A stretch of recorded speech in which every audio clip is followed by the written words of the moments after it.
her hos Åbetoft, der laver vi jo alt lige fra service og reparationer og en smule salg inden for healthcare rehab.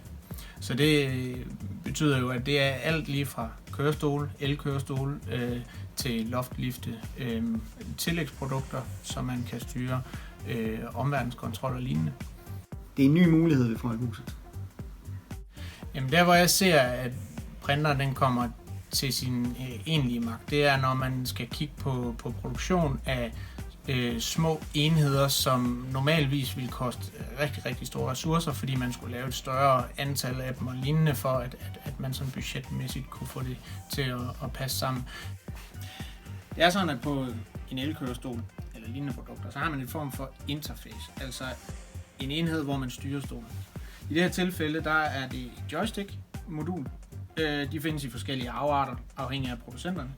Men udfordringerne kan delvis være de samme på mange af dem, afhængig af brugerens vanskeligheder og problemer og udfordringer, om man vil.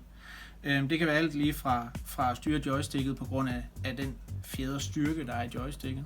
Der er muligheder for, at man kan nedsætte styrken af fjedermekanismerne og lignende. Man har også mulighed for at sætte andre joysticks på.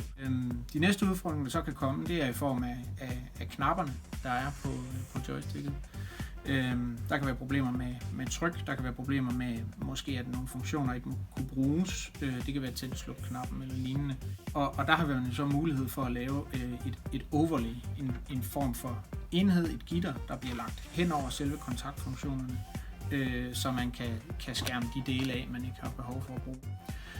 Så er der sådan noget som et drejepotentiometer, som kan være en udfordring også.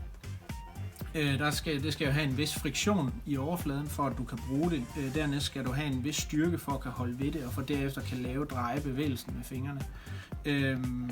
Så hvis det ikke er muligt, så er den næste kropsdel, man nærmest vil ty til, jamen det er jo selve håndfladen. Og der er det så, at man har kommet med, eller vi har lavet en række forskellige typer af sådan nogle knopper, som kan presses ned over, for at øge radiusen på knappen, og dermed også øge, bevægelsen, altså hvor nemt det er at styre selve drejefunktionen.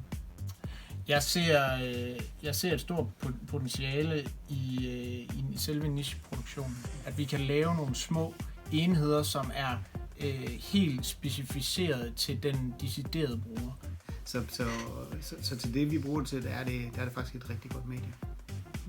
Ja, det er vigtigt at finde nogle dedikerede medarbejdere, som synes, at det er sjovt det her. Hvis man har det, så skal det sgu nok gå.